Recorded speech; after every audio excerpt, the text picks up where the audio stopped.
To make these stairs and to make these curved walls, I want to use this oval that I've just created as a template.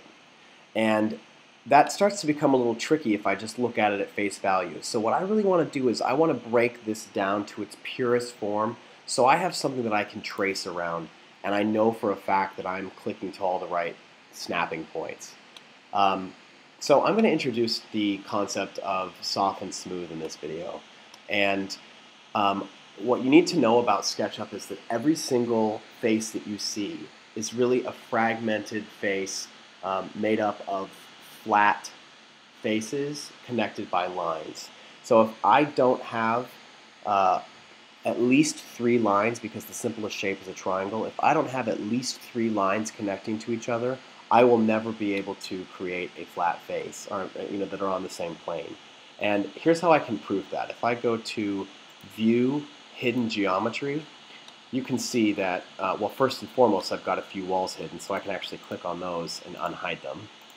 So I'm going to click on those and unhide, and hold Shift down to click on that one and unhide that.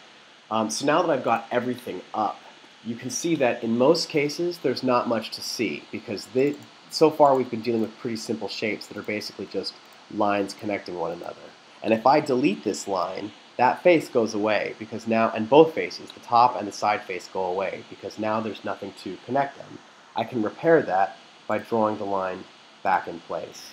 Go ahead and click out of that. But what we do have here is we do have a few more extreme shapes that are curved faces. But in reality, it's like if I get nice and close, I can see that these faces are actually just flat faces, all kind of on a radius, that make it look like that's a nice smooth shape. And same with this oval cylindrical shape that I have here. If I triple click on it, I can now see that I really have multiple faces here. So what I want to do, we'll go ahead and turn off View Hidden Geometry. That's just kind of proving to me that I've got more lines here than meet the eye. What I want to do is I want to break this down to its purest form. So let's go ahead and hide it. I'm going to go ahead and hide these again so that we can really see what's going on here. So I want to break this oval down into its purest form so that I can use it to trace all of the shapes around it. So if I double click and I right click, I'm sorry, in this case I'm going to triple click so I've got the whole thing selected. So I triple click on this and I right click and I go down to Soften Smooth Edges. This will bring up a new dialog box that will either soften your shape all the way to the point where you have no edges, no discernible edges whatsoever. It looks like almost, in this case it looks like a marshmallow because it's just completely smooth. Or I can drag it down to its absolute purest form. Got a little freeze here. Hold on one second. Let me just go ahead and shut that down. So I'm going to Apple Z. My computer's running a little slow at the moment. So I'm going to double click on this or triple click on this again, right click and go to Soften Smooth Edges. And this time I'm going to pull that down all the way to 0 degrees. And what this does is this breaks this shape down for me into faceted faces that I can now see. Go ahead and click out of that and shut that down. So now I can see exactly where my lines are that I need to trace to match. I'm going to do the same exact thing on this wall here.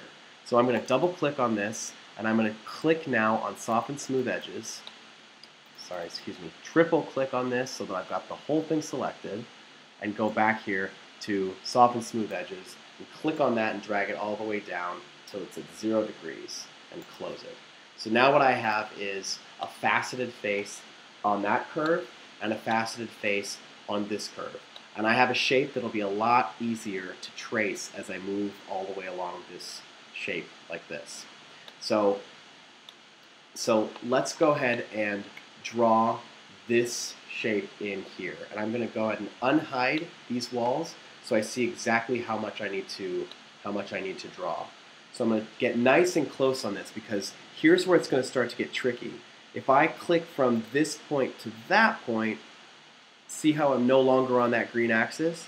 So I need to hold Shift down until I get to that point on the inside, and I know that I'm touching that line. Now I'm going to click to that point and that point and just drag it straight along this red axis until I get to the edge of that wall, drag it back, and click on that point to close it off. And this I'm not going to worry about the making that wall hollow on the inside. I'm just going to double click, make it a group, P to push pull, and drag that up until it gets to that point. I'm going to go ahead and delete my guide so I'm not getting confused by anything else, because I'm going to do the same thing on this side. I'm going to give myself a guide here, and I'm going to pull a guide out to this point like that, and now I'm going to turn the faces off so I can't see them. I'm sorry, the shaded textures. So again, here I'm going to start from this edge, click on this intersection to that intersection, and drag it along, and I'm just matching these lines here. And I'm going to click here to this point and drag it, and I'm going to hold shift down so that I'm constrained along the green, and click to that corner, and then finish up at that edge. Double click on that, make it a group, double click on that to open it up, and push pull it up into space, and click to close. So I've got my first two, I've finished up these two shapes. This one's going to be a little bit trickier. So let me go ahead and turn the shaded back on. So I don't know exactly how many stairs it's going to take me to get to the top, so I'm not going to really worry about stopping at this point. I'm pretty sure that we can guess that this is going to be our last step, but we're going to calculate that in a second. So let's see what happens if I take a guide and pull it from this point to this point, so that I know that I'm now dragging straight along this line until I get to that point there. And then what's going to happen over here is I'm going to need to actually draw this line in to start, because I don't really have a good guide system from I don't have anything I can really reference. So I'm just going to take my line tool and I'm going to click from this point to that point. Now what I'm going to do to avoid any confusion is I'm going to turn off my texture so I can't see it anymore, and I'm going to make it go to shaded. And now it's simply a matter of a little bit of patience and making sure that I click from this point all the way across. So all I'm doing is I'm following every single point, and I'm not worried about staying on the red or green axes in this case, because none of these lines are parallel to the axes that I want. So I'm just clicking from point to point, and I'm going to move around. Notice that as I'm going, I'm making sure that I stay real fluid with my movements, and that I'm not staying stagnant as I'm drawing. And I'm continuing to just draw this line all the way across, clicking as I go until I get to the very end. And this is where I've got to be careful. I've got to get nice and close here, because if I were to draw it straight here, I'm not going to get a straight line on this face. So I'm going to hold shift down so I make sure that I stay on the green, and I'm going to click to that point. Now I can click to that inner point there.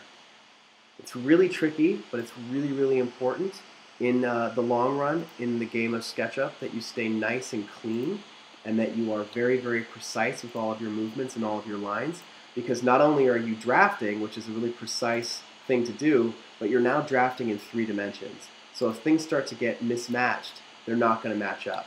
All right, so good news is that I can tell that I've completed this because I've got a flickering shape.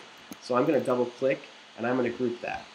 Let's say for the sake of argument that I missed one of these lines somewhere along the way. So I'm just going to delete a line here so it's not complete. And I start scratching my head thinking, why isn't this finished? Why isn't this working? The simplest thing I can do is I can lock it, and I can select everything else in the model. So locking is hitting the K button. Selecting everything else in the model is hitting Shift A at the same time. Then hiding it, so I can hide everything that's not locked by hitting H. Shift U, whoops, Apple Z, I'm sorry.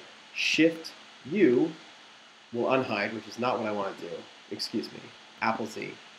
Shift K will unlock, and now I can see this is what's missing here. I've got a missing line, so I can open this up and I can do a little bit of fact finding.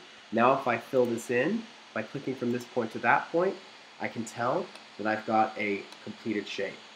So this gives me my full shape that I want. So I'm going to go ahead and close that. So I've got the basis for my stairs. Go ahead and unhide everything now, and I'm just going to push-pull this all the way up to the top. And I'm going to leave it at that point for now. And we're going to move on to pushing these stairs down and how best to do that. But We've already made use of our oval shape. I don't want to delete it yet because I'm pretty sure we'll need to punch a hole through the ceiling when we put the second floor in.